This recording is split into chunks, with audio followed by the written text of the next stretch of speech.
Yeah. All right, she graces the big screen in her latest film, The Duchess. Please welcome the lovely Keira Knightley.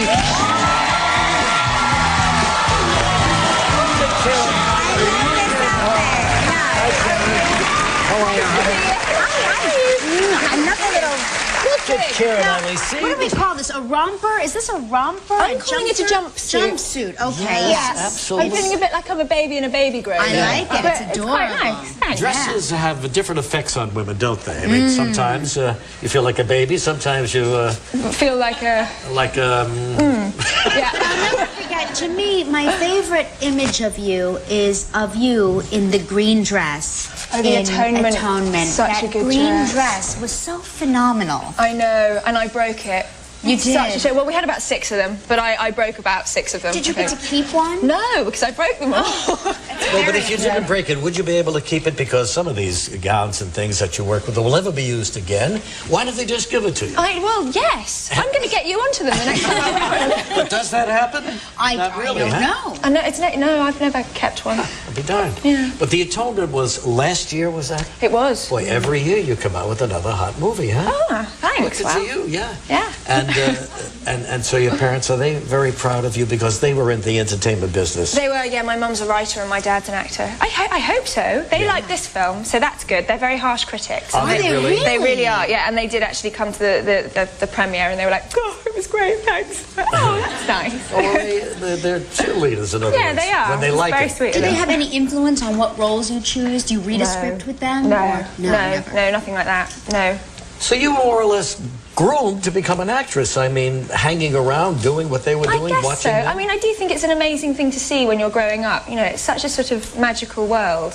A lot of kids start out with the little kid commercials, you know. Yeah, I wasn't allowed to do those.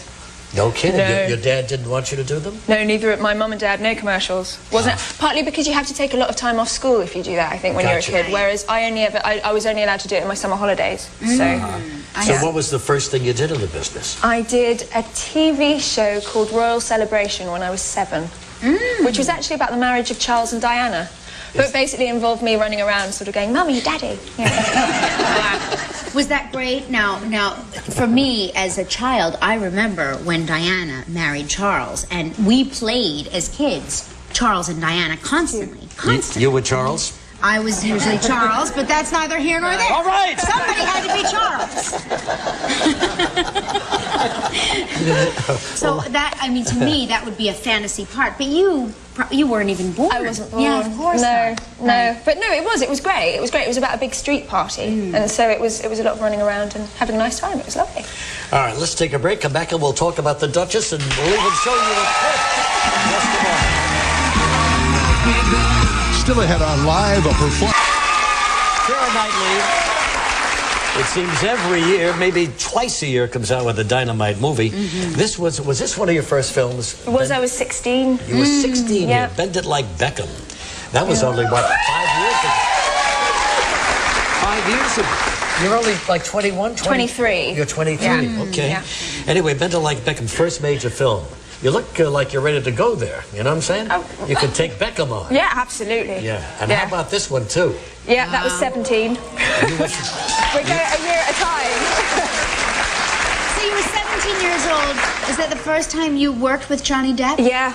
And what was that like when you met him at first? Oh, it was pretty special. Yeah, right. I got really starstruck, and we did a read-through in a club in LA, and I remember going in, and I'd only packed for a week because I was convinced I was going to get fired because I thought there's no way it was going to happen.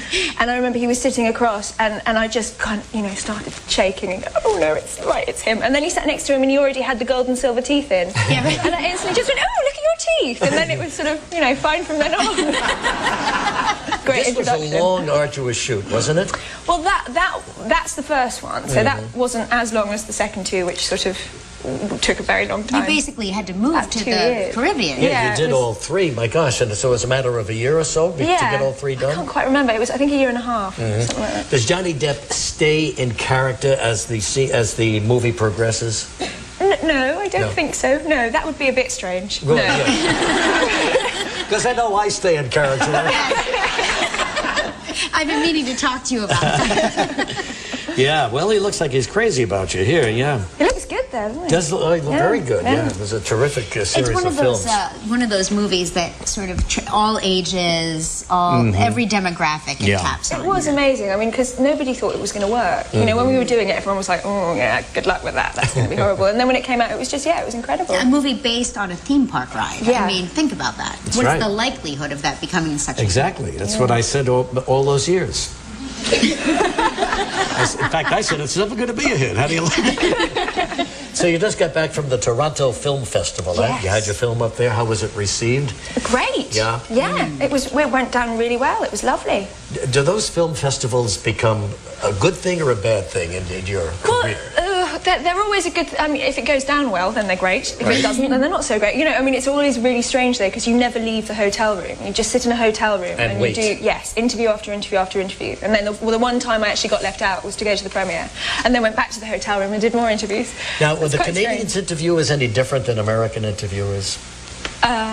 Don't know how to answer that. No, I don't think so. They were very nice.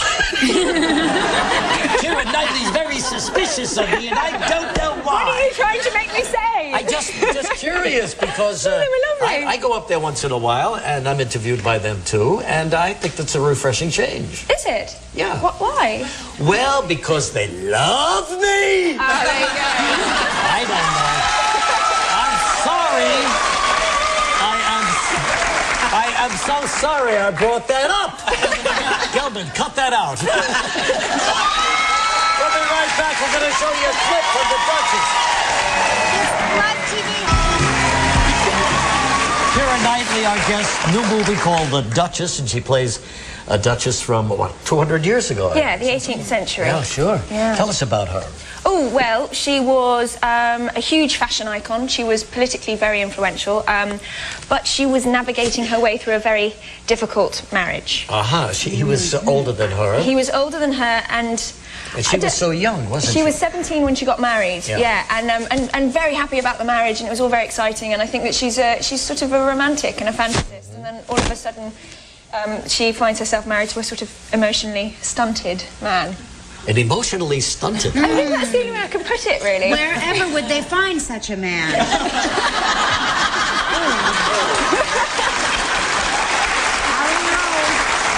So why are you two looking at me? I don't know. A lot of costumes and a lot of hair pieces too, and the hair looked enormous. It's huge. I had one that was about 2 feet high, and then 2 foot of feathers on top of it, and I couldn't hold my head up at all. It weighed around. I don't know, but definitely the neck muscles couldn't hold it. Yeah. But this is a true story. It is it's based on a true story. Yeah, it is. Well, let's take a look at a clip here. Now, in this particular scene, the Duchess is being introduced to the people at a gala. Take a look at this, the Duchess. The Duchess of Devonshire.